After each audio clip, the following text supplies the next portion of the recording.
Okay, thank you so much, boa tarde. My first thing is just to apologize that I have to speak to you in English because although I married into a Portuguese family, my Portuguese is very basic, so I'm sorry for that. Thank you for accepting me as I am in this way. My name is Dr. Aggie Hirst. I am a reader, which is Associate Professor in International Relations Theory and Methods at King's College London. Thank you so much to everybody here, to Professor Medeiros, to everybody who's been so kind to invite me to come and speak. So I'd like to talk to you today about a book that came out last year. It is titled Politics of Play, Wargaming with the US Military. It came out with Oxford University Press last year.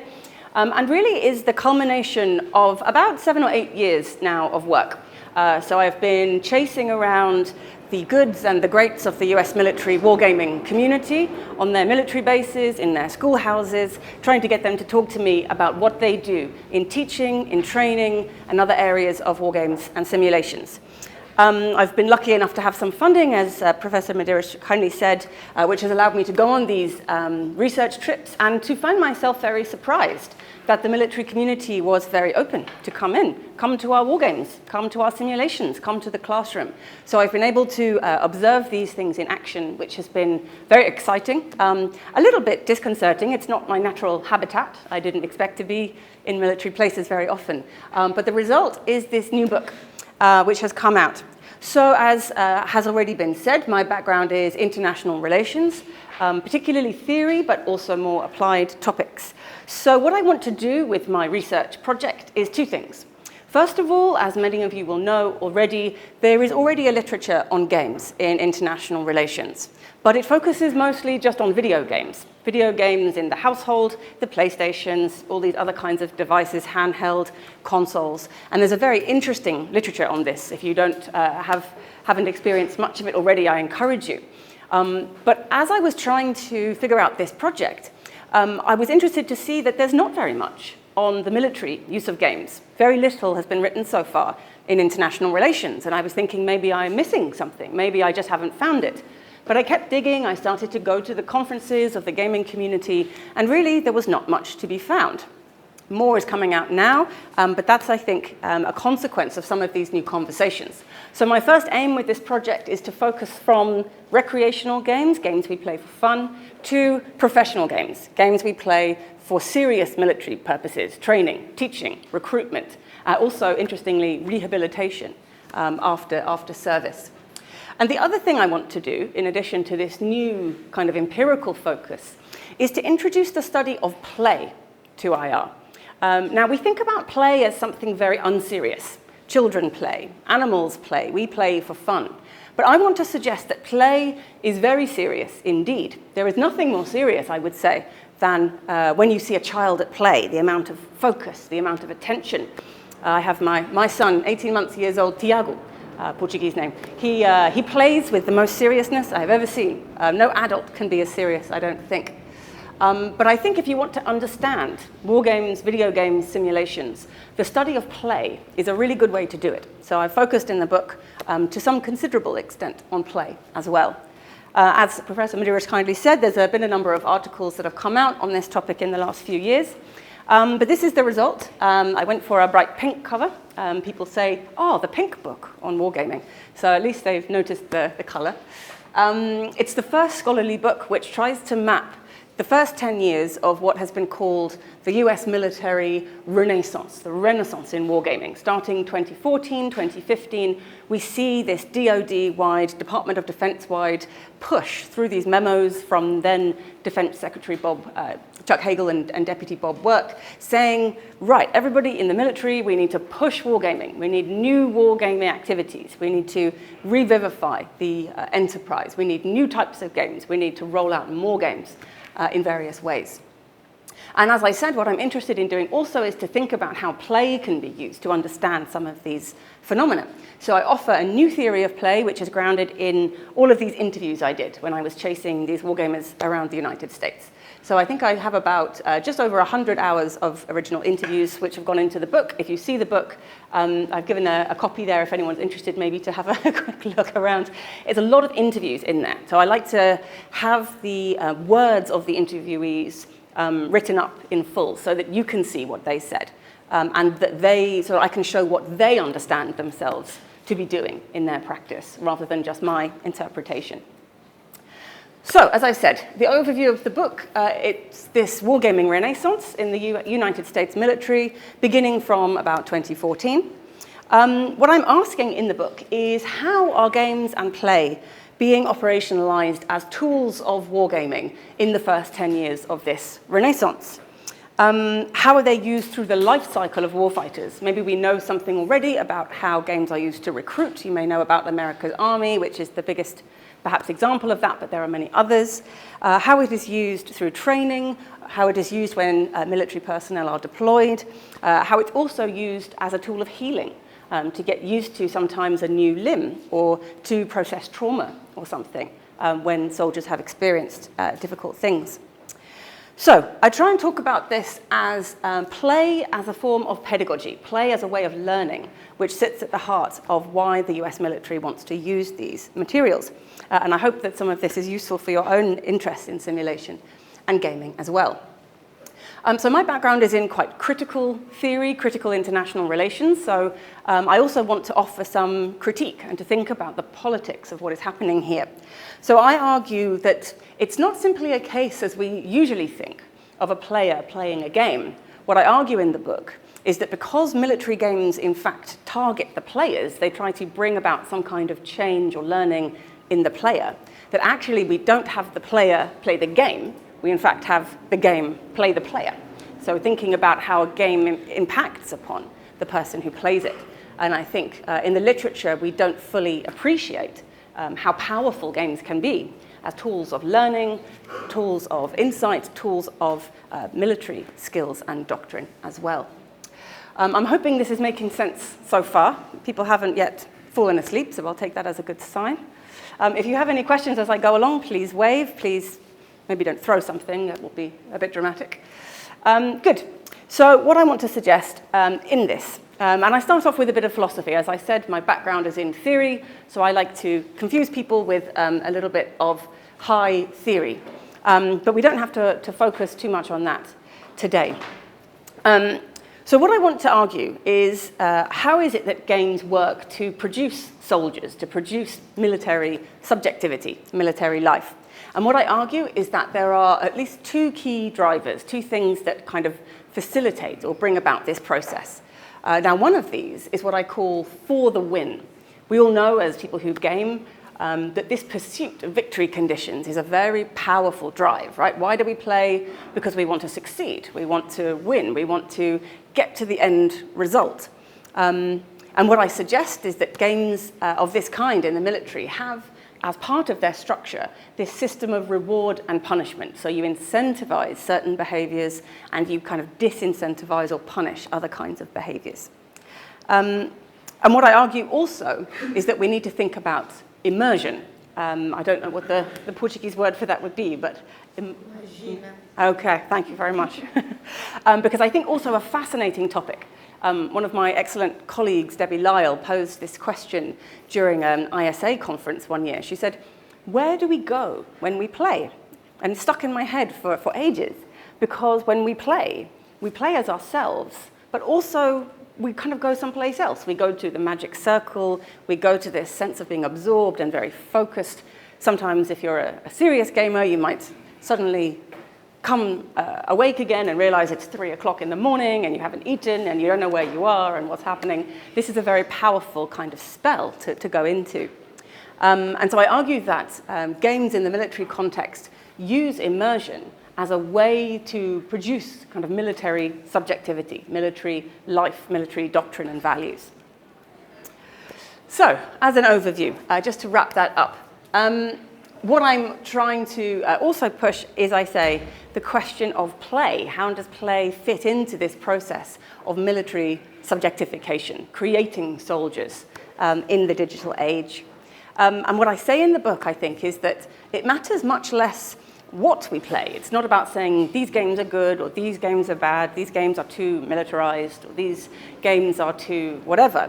It's much more about how we play, trying to cultivate a kind of critical player subject so that whatever we play, we come into it kind of asking questions. rather than just go along with what the game tells us to do, maybe treat it as something we can reflect upon. Who are the heroes? Who are the villains? What am I being encouraged to do here? What am I being prevented from doing here? So really, it's, at the heart of it, as all my work is, it's also about kind of empowerment. It's about agency and the player subject. This fits in, I think, with a lot of kind of less military-focused games that we can also think about how gaming can be used as a tool of kind of social empowerment, political empowerment as well. So, any questions so far? Is that making a degree of sense? Okay, good. I'll keep going. So, what I want to say in the book, really, is that play can be understood as a mode of resistance. Resistance that can punctuate the kind of quite constrained stories and subjectivities that wargaming can push us into in a military context.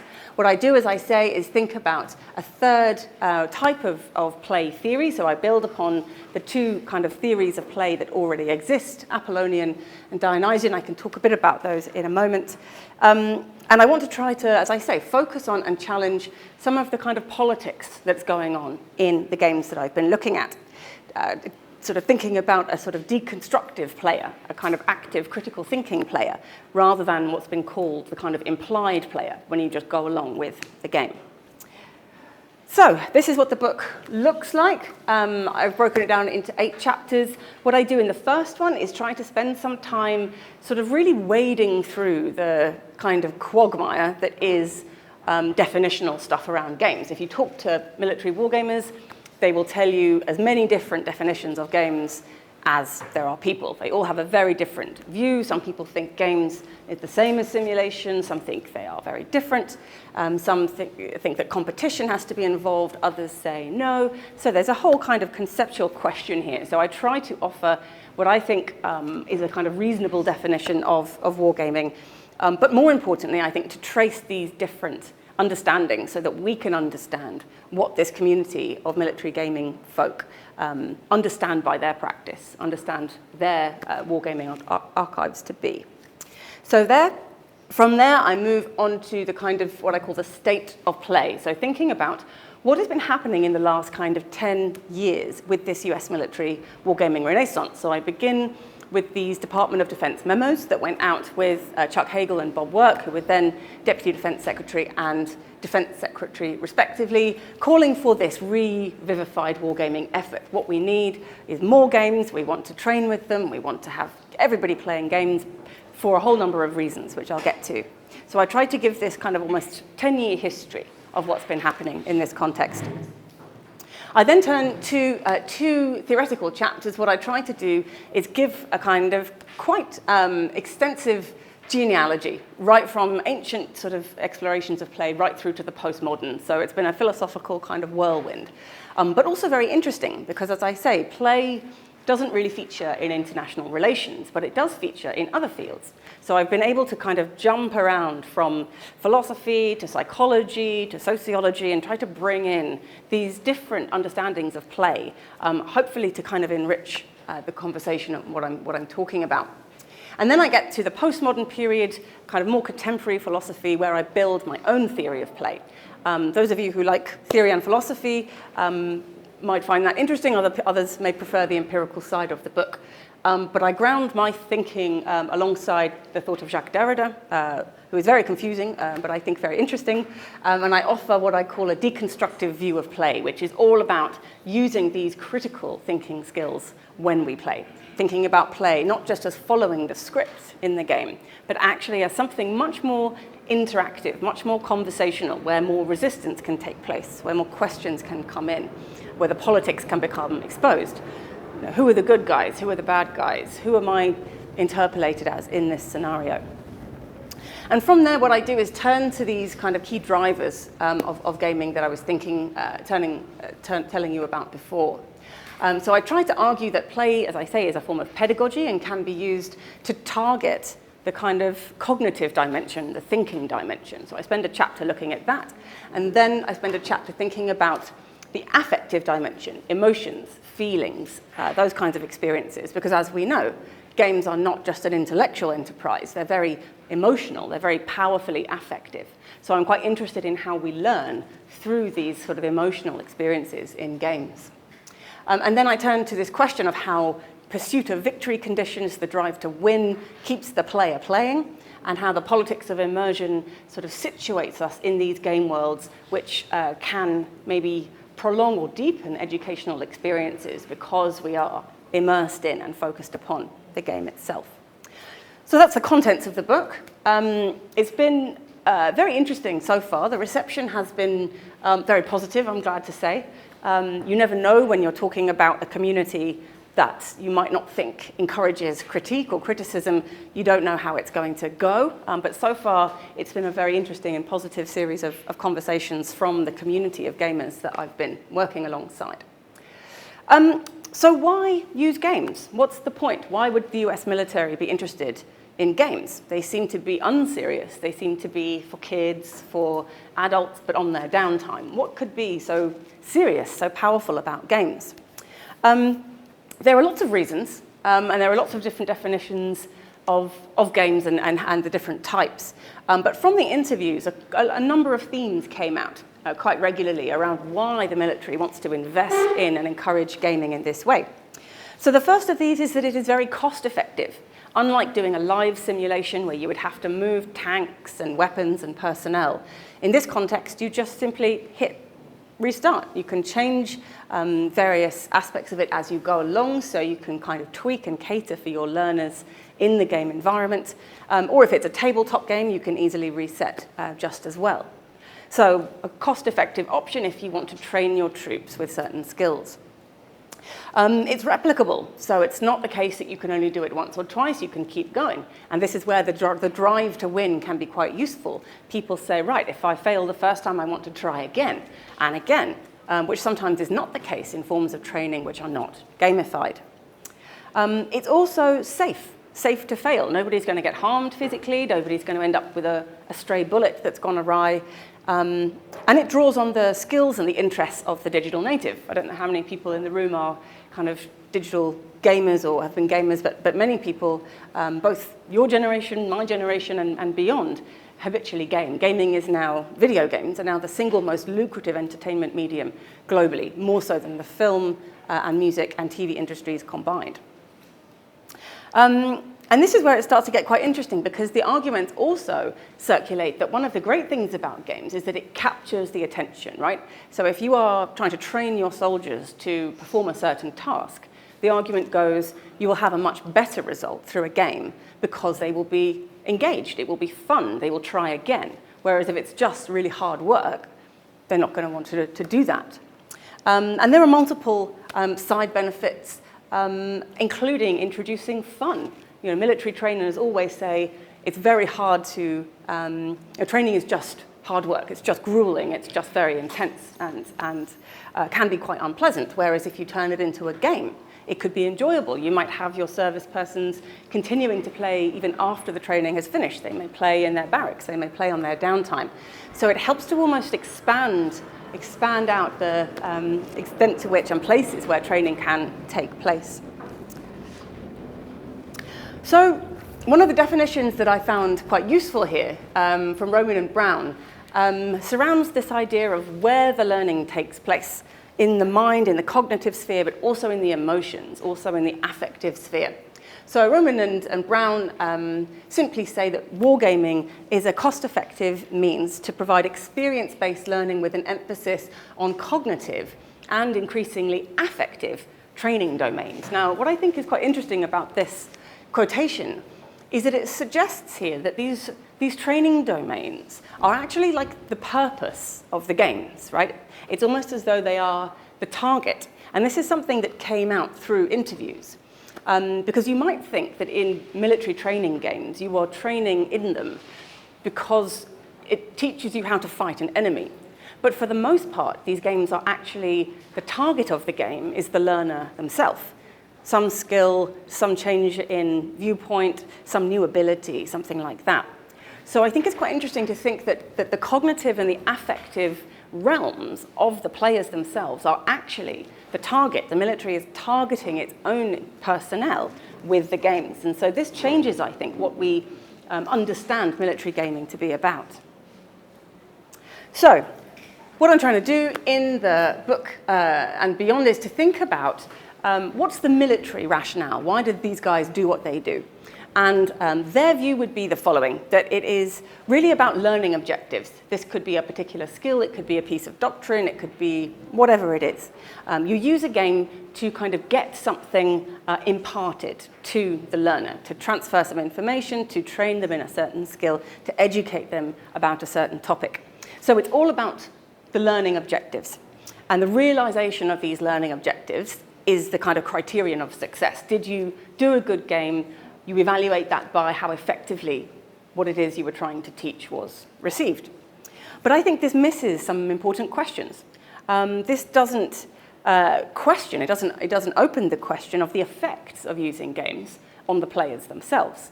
How do they experience this process, and with what consequences? It brings me back to this quote of where do we go when we play? When we think about learning, we think about it as using our critical faculties. But if play is trying to change our behavior or change our thinking sort of under the radar by putting us in a state of immersion, then what does that mean for pedagogy, for learning, for ethics, for kind of questions of the subject who is doing the playing? So I want to talk a little bit now about play itself.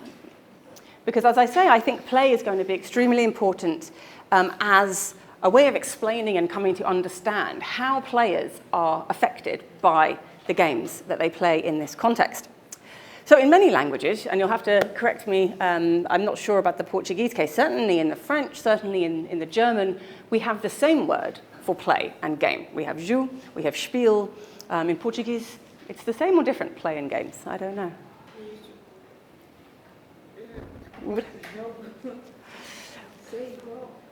Oh, and yeah, we can talk later about it. I think a lot of European languages, they have the same word. So what's interesting, I think, in English is that we can actually separate them. Now, a lot of people think that it's the same, right? And we use the language of play when we do a game. We say we play a game. But I want to suggest that not only are they different, but in many ways they are opposites. They are actually opposed to each other in important ways. Now, the reason I think this is that play we can think of as a kind of exploratory capacity, something that children do, something that animals do, and it's kind of spontaneous, right? It's direct, it doesn't have a pre-given direction, it's like a drive or an impulse. Whereas a game is something that has a structure. It has rules, it has a format, it has a context, and in some ways it will direct, but also it will limit play. So play kind of drives a game, but a game kind of constrains play. It kind of puts it in a box or in a cage or pushes it in a certain direction. And in the case of using games as teaching tools, what I would suggest is that we are using this kind of play impulse for particular ends, and these ends always have a politics. So I think we need to think about the question of how games teach. Now, when you look at wargaming and simulations, they're often broken down into games for teaching and then games for research, games for experimentation. But I want to argue that all games teach something. You always leave a game somewhat different with a different understanding, a different insight than when you began. It may not always be hugely dramatic. You may not even know it has happened. But it will have an effect on you. It will teach you things, even though you don't necessarily see them going into your mind or going into your experiences. So I want to suggest, I use Ralph Costa's definition here, that all games are edutainment, education and entertainment, and particularly powerful because of that intersection. So my wager here is that in order to understand gaming, we do need to understand play. It's often considered to be frivolous. Why would we study play in an academic context? Play is for kids, play is for animals, play is for those of us when we're not in our serious public adult modes, when we have our doors closed, when we sit in our home space, in our private space. But scholars of play across a whole range of disciplines emphasize how play is really vital for life. There's some really fantastic definitions and quotations out there around play being a kind of existential, essential category of existence. It's how we grow, it's how we learn, it's how we explore. I think one of my favorite was simply that play is Play is what makes life lifey. It's where the vibrancy comes from. It's where the kind of cherry on the ice cream comes from. This same person who framed it in this manner talked about how the opposite of play is not seriousness. The opposite of play is depression. When you lose play, then you lose the kind of joy, the fun, the kind of excitement of life, the motivation for life, which I think we can see certainly in kids who play and animals who play. But it's also very complicated. What is play? It's very real. We do it. We know what it is when we're doing it.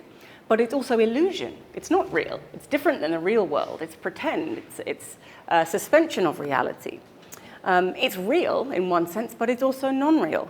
It's also a phenomenon and also a subjectivity. It's something that happens, but it's also something that one is. And so trying to make sense of exactly what play is and how it works can be quite tricky. But I want to suggest that play is of utmost seriousness for a whole bunch of reasons. It's a very powerful form of communication. Play tells us something about itself even as we do it. When we play, we somehow manage to communicate to our play partners that what we are doing is play. Jeffrey Bateson talks about wolf cubs. When they play, when they bite each other, they manage to tell each other somehow that this is a play bite and not a real bite, even as they do it. So there's like a meta communication going on here. But play is also very absorbing, right? When we go into play, it goes back to this question of where do we go?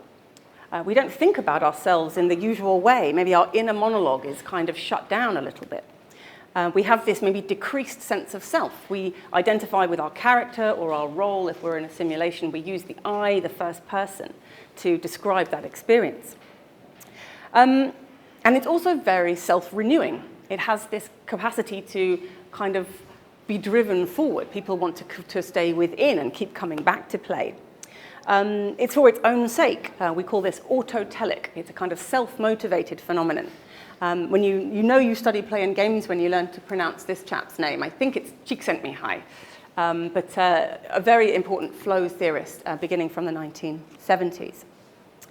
So play, what can we expect of play? Can play help save the day? Can play be the solution to some of the problems we have in the contemporary moment? Can we turn to play as some sort of respite from the pressures of neoliberal capitalism and from all the things we've been talking about?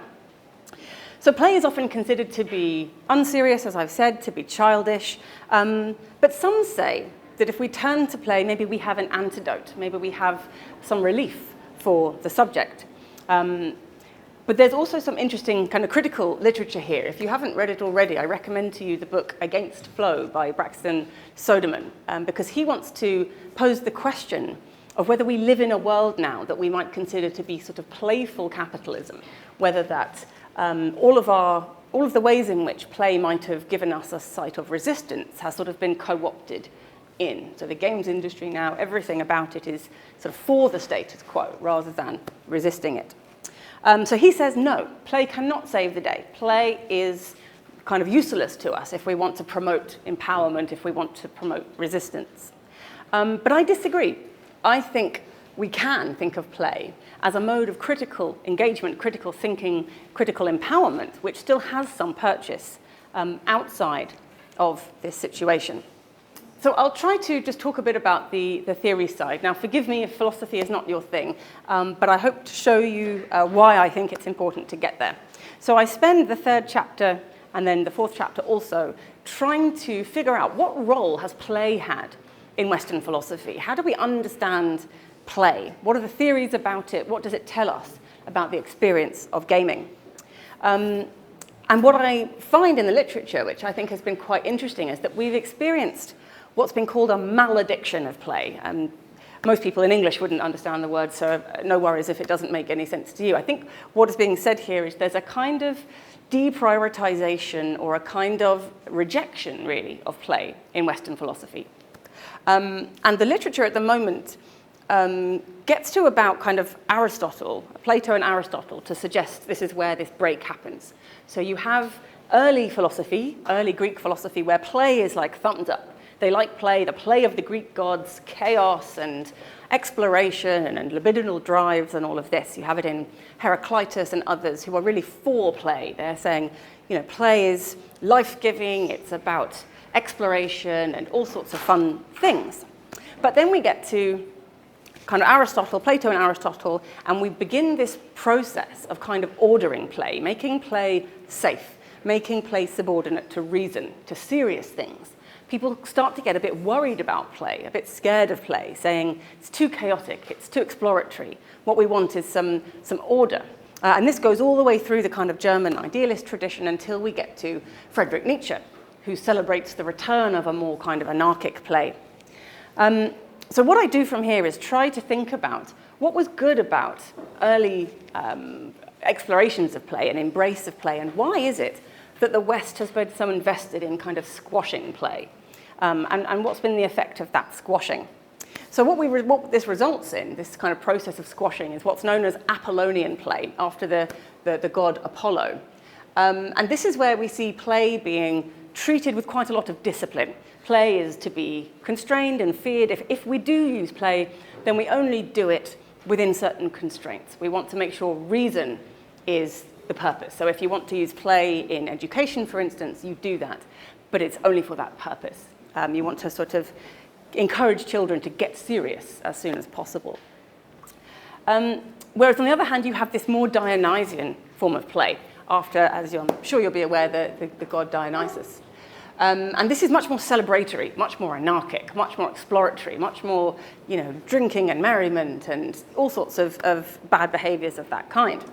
And Friedrich Nietzsche, I think, puts this very interestingly. He says that the maturity of man, man, I think he should mean all people there, means to have reacquired the seriousness that one had as a child at play.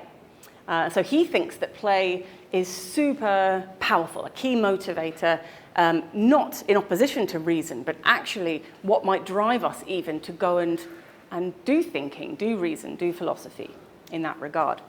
So what I do in the book is offer a kind of third way, grounded, as I said, in the thought of Jacques Derrida, who is a very difficult read. I read him first, I tried to read him as a master's student, and I sat in the library and cried, actually cried.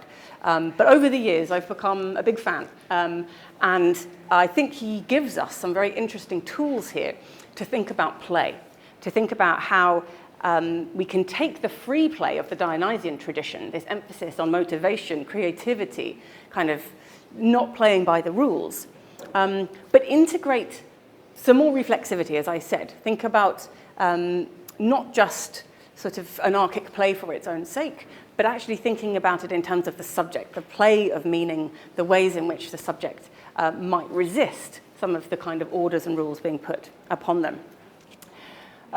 There's a table, not really someone who usually puts tables together, but that's kind of what I'm trying to get at in this context, these three types of play. Because what I want to suggest is that philosophy can sometimes seem very sort of abstract and far away. And it may be that I'm not persuading you of why I think it's relevant here. But what it means for me and why I find it important is that it gives a kind of rationale for thinking about how do we cultivate this deconstructive player? How can I persuade you? How could I talk to other people about saying, rather than just going along with what a game tells you to do, question it as you go. Think about it critically. Push back against the rules. In the military, they always say, we really encourage our players not to kind of game the game or ask too many questions.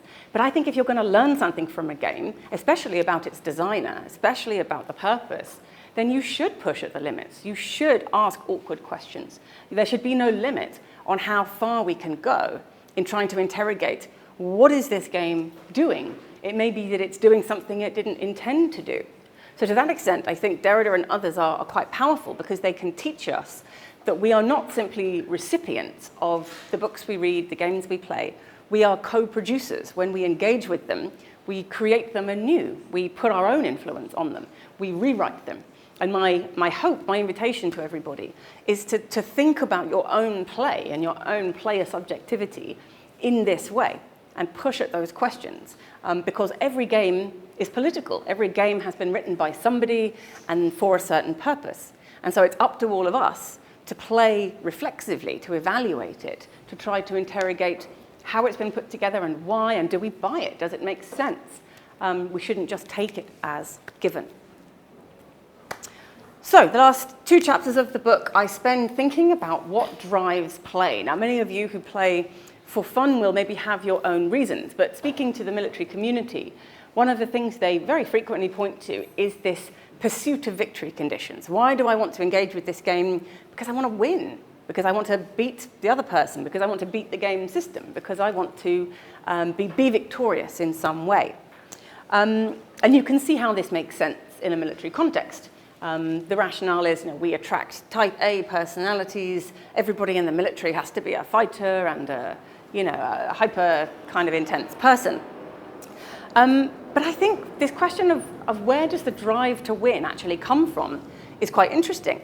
Is it something that was there already in the player, or does the game somehow produce it? By playing games, do we actually encourage this desire to win in ourselves? And so what's interesting about this, I think, is that this desire to win can kind of keep gameplay going. It becomes what I call a kind of perpetual motion learning machine. Because it means we don't just stop. It means, I want to go again. I want to try again. I'll try this tactic and not that tactic.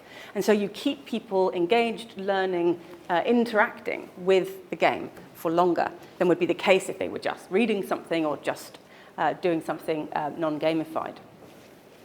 And I think this links, as I said, to this question of immersion, this kind of suspension of subjectivity, almost the opposite of what I'm trying to talk about when I say, let's be more critical, more reflexive. I think immersion actually discourages reflexivity because we become so focused.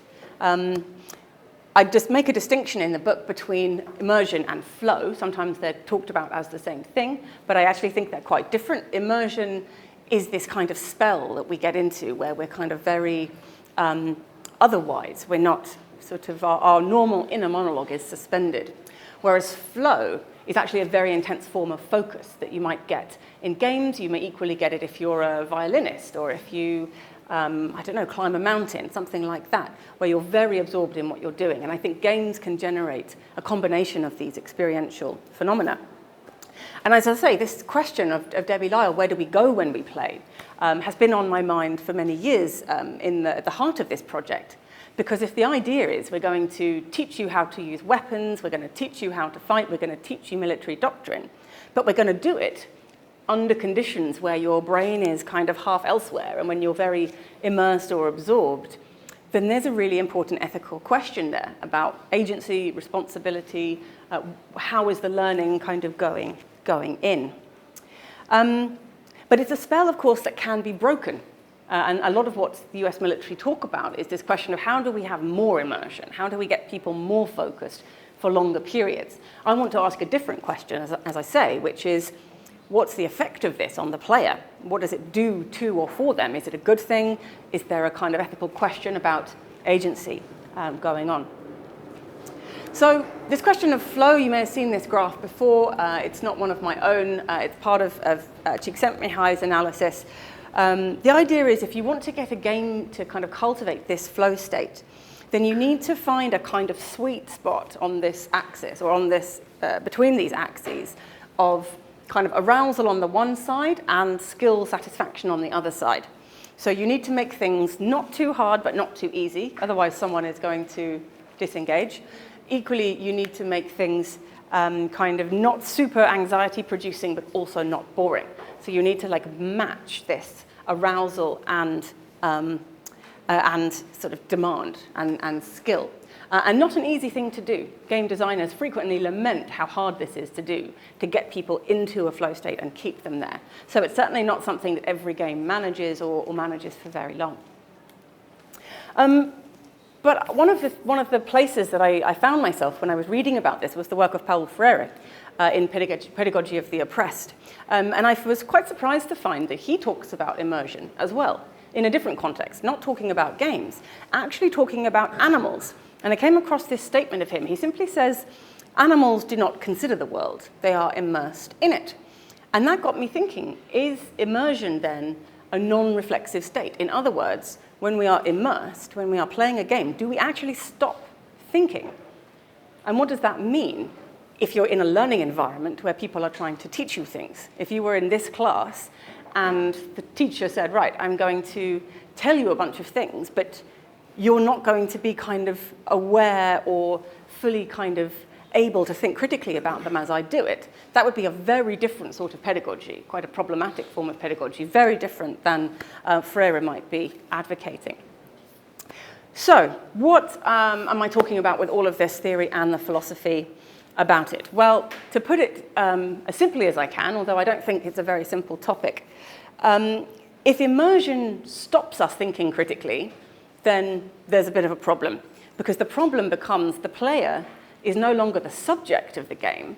The player becomes the object of the game, the target. As I said before, a lot of what's happening in military gaming is not treating the player as the kind of the agential player. Rather, it is treating the player as the kind of target to impart something. And I think that's very problematic. And it was something I found talked about by Hans-Georg Gadamer in Truth and Method. Very interesting analysis of play in Gadamer. And I always like to wrap up with this quote because I think it's very powerful. He says, "All playing is a being played.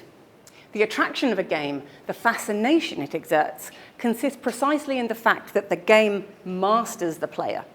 The real subject of the game is not the player, but instead the game itself. What holds the player in his spell, draws him into play, and keeps him there is the game itself." So I think this really turns on its head our understanding of who has the power. Who has the power in the context of a game? We usually think it's the player. The player plays the game, the player puts down the game when they want, the player picks up the game when they want. But in this account, the game takes over the player. The game kind of comes to occupy the player in important ways. And this is why I think it's so important that we play critically so that we are not simply taken as targets of gaming, but rather we assert, empower ourselves and assert to insist on being the subjects of gaming, to engage agentially in games. So what is to be done? I'll begin to wrap up, if that's okay, time-wise. How do we avoid becoming the passive objects of gameplay?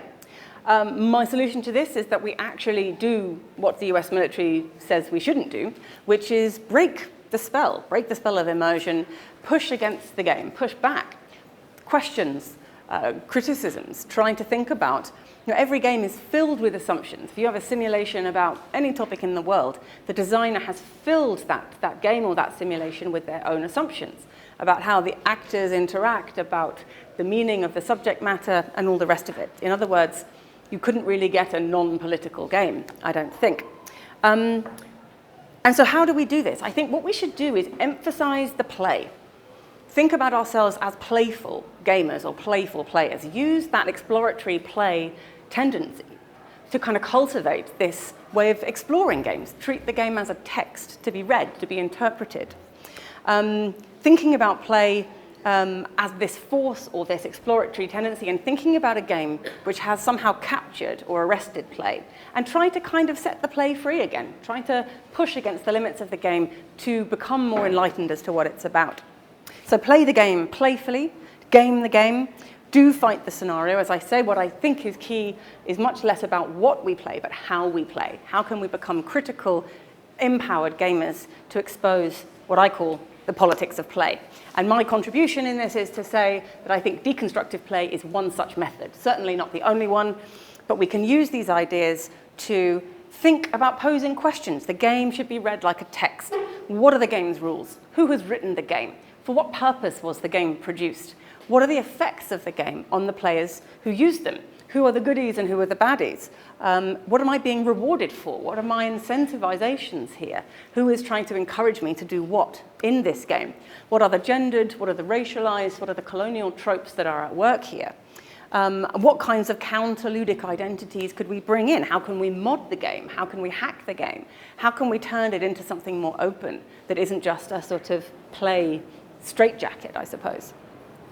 So that's been the book. Just a few words now on what's next. So the book came out last year. What I'm doing now with a bunch of colleagues is we're really trying to push for really trying to think about how wargaming can become a greater part of the academic world. So can we create a wargaming discipline or a sub-discipline? Will that fit in international relations? We've talked about this, Sabrina, at some times as well. Also, one of the things that we don't yet have is a scholarship on sort of how to use wargaming in a rigorous way as a research method. You know, if you wanted to do interviews for some research, if you wanted to do case studies, you can go and find books on how to do these things. But really, there's not much out there in terms of how to do a good war game as a method of study. So there's a bunch of us in different ways trying to work on this question. Emerging tech, you guys, I'm sure will know, be more switched on to this. Everyone in the wargaming community right now is absolutely losing their minds over AI. What does it mean for wargaming? How do we integrate it? Should we integrate it? What does it mean if we have AI making decisions in games or adjudicating decisions in games? And that, of course, is all part of the bigger question of AI as a kinetic force out there in the military. More generally, questions of responsibility and lethality and all the rest, which at this current moment could not be more pressing in terms of the madness at the White House in the United States, if I can put it bluntly.